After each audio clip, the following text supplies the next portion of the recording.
Bitcoin, criptoativo, blockchain e não consegue participar da conversa, bom, isso já acabou. Eu sou Manuel Belém, embaixador de blockchain da HTML e da Cello. Eu vou compartilhar com você um material que vai te permitir, sem nenhum conhecimento técnico ou conhecimento de programação, entendimento dos processos que ocorrem no ecossistema blockchain de criptoativos, seja ele Bitcoin ou Ethereum, ok? Então, vamos começar a falar a respeito deste grande invento da humanidade. A primeira coisa que a gente precisa lembrar é que isso é um protocolo pessoa a pessoa, né? Onde você tem uma base de dados replicada numa série de computadores que vão radiografando e encadeando todas as transações, né? É fundamental que vocês possam entender dentro desse processo como é que se dispõe essa rede, né? Então você tem uma ideia da rede aí com todos os computadores interconectados através da nuvem da internet, fazendo a rede blockchain com o protocolo dela. Aí ainda não está descrito, mas tem a rede das altcoins e as sidecoins, né, que são segundo ou terceiro nível dentro das redes, né? É muito importante também o conceito de criptografia de chaves assimétricas, né? Que para isso tem toda uma apresentação e uma discussão feita em torno deste recurso que é usado todos os dias quando você coloca uma senha no computador, né? E o próximo passo é dar uma olhada no paper original feito pelo Satoshi Nakamoto, que fala e consegue resolver o problema do mundo eletrônico, dos gastos, do duplo gasto, né, do double spend. E a blockchain nasce a partir da invenção do Bitcoin, né, que é o grande instrumento aí de economia. Junto com isso, você tem uma série de conceitos fundamentais, como eu já falei, o person to person, que é pessoa a pessoa, criptografia, transparência, imutabilidade, e um novo conceito muito importante que é o hash. O hash significa ou impressão digital ou o DNA de um arquivo digital, seja ele de voz, imagem ou dados, né? Então, esse talvez seja o conceito mais importante dentro da cadeia de blockchain. Geralmente as pessoas entram para esse mundo dos criptoativos através de uma exchange, né? Então, a famosa casa de câmbio, broker, ou middleman, ou intermediário, que troca o dinheiro fiat por uma moeda do ambiente criptoativo, né? Então, assim começa a atuação nesse mundo. Esses assets, esses objetos de troca, são geralmente ativos financeiros, representam ações, moedas, câmbios, commodities, né? Esses são ativos financeiros intangíveis, né? Na sua essência, eles não existem na forma física, eles são uma representação desses ativos. Eles são de dois tipos, fundamentalmente.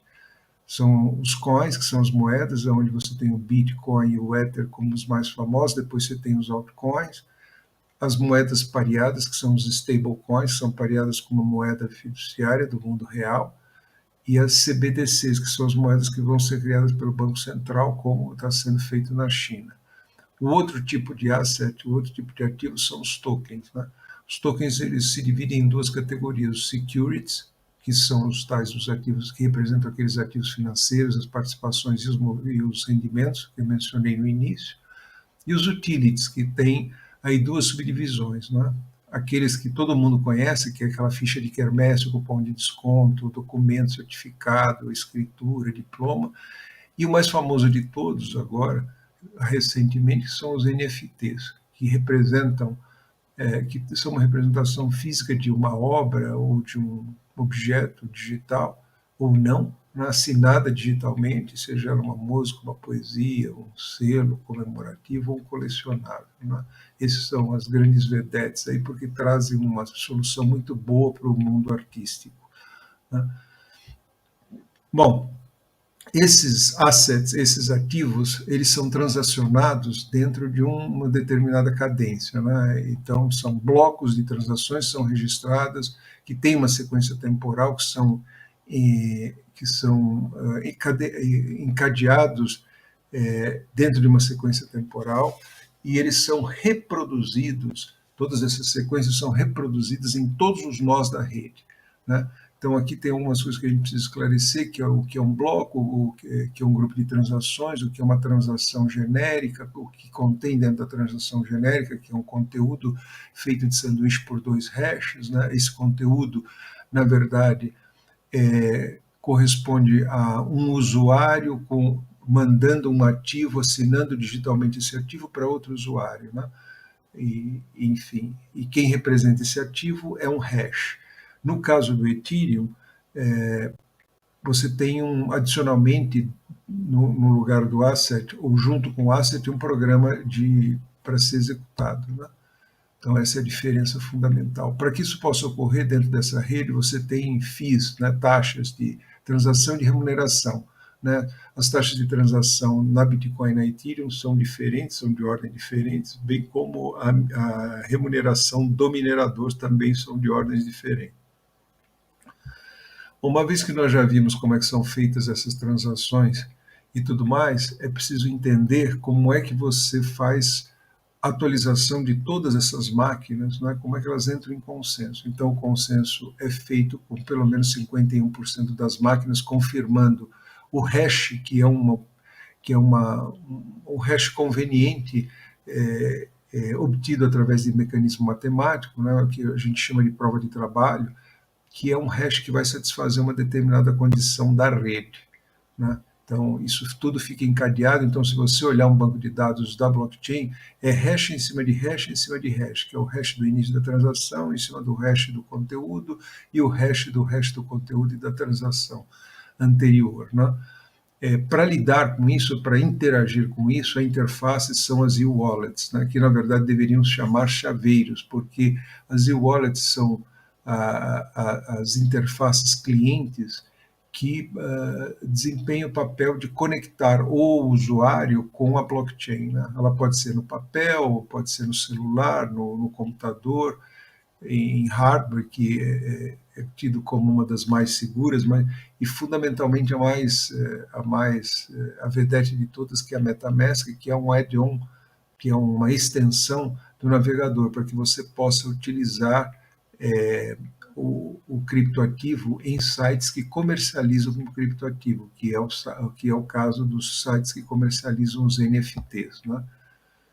É muito importante que toda vez que você abre uma carteira, junto com ela vem uma seed word, que aparece uma única vez, que é formada de 20 a 30 palavras, que precisa ser guardada em um lugar absolutamente secreto, só conhecido por você, porque ela é a única maneira de você resgatar essa carteira, no caso de perda do celular, ou enfim, qualquer coisa desse gênero, né?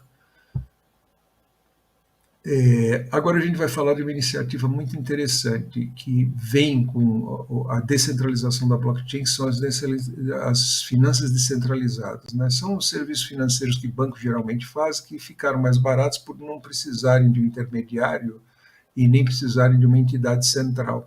Então, com isso, você barateia sobremaneira o custo, e ele é feito diretamente entre duas pessoas, né? Essa é uma vantagem da descentralização. E existe uma vantagem adicional ainda, que é uma descentralização sem nenhuma interferência humana, que são as exchanges, né? Elas promovem a troca de uma moeda pela outra sem intermediador, né? As pessoas colocam as moedas disponíveis lá, e quando a compra, o valor é adequado ao seu valor proposto de compra, essa transação é fechada dentro do próprio celular, sem interferência de nenhum ser humano, evitando aquelas taxas enormes, né? Uma vantagem muito grande do blockchain do Ethereum é que ele comporta smart contracts. Eu já falei que são, na verdade, programas que rodam dentro do conteúdo de uma transação, né? Então, eles permitem pagar e transferir somente mediante seguindo determinadas regras de governança, né? Eles buscam informações em computadores chamados oráculos, que são computadores especializados para alimentar blockchain com acontecimentos, com placar de jogo, com resultado de corrida, né, para consulta. E talvez a coisa mais importante que você tenha como a expressão mais importante da blockchain, com todas as funcionalidades juntas, são as organizações autônomas descentralizadas, né? Um exemplo de uma organização autônoma descentralizada é quando um grupo de pessoas compra uma máquina de venda automática de venda de refrigerantes, né? Então, cada um tem lá uma proporção de contribuição para o negócio, cada um tem, por conta disso, proporcionalmente uma força de voto para tomar decisão se a máquina vai ficar num lugar, se vai ficar no outro, se vai pintar assim ou assado. Então, ela reproduz as condições de uma empresa, sendo que toda empresa está dentro da blockchain como processo. Então você não tem interferência humana, você tem cada um fazendo a sua contribuição, podendo contribuir com sua votação ponderada. Talvez seja a coisa mais interessante de toda essa tecnologia, né? A gente tem um curso que chama-se Blockchain para o seu negócio, né? Que é um curso que te permite avaliar aí a necessidade ou aonde colocar o seu negócio, o blockchain no seu negócio. E aqui estão os contatos de quem se interessar por fazer o curso. E a única coisa que eu queria dizer para vocês é o seguinte: o próximo passo é validar essa conversa e saber suas pretensões no mundo cripto. Obrigado e até breve.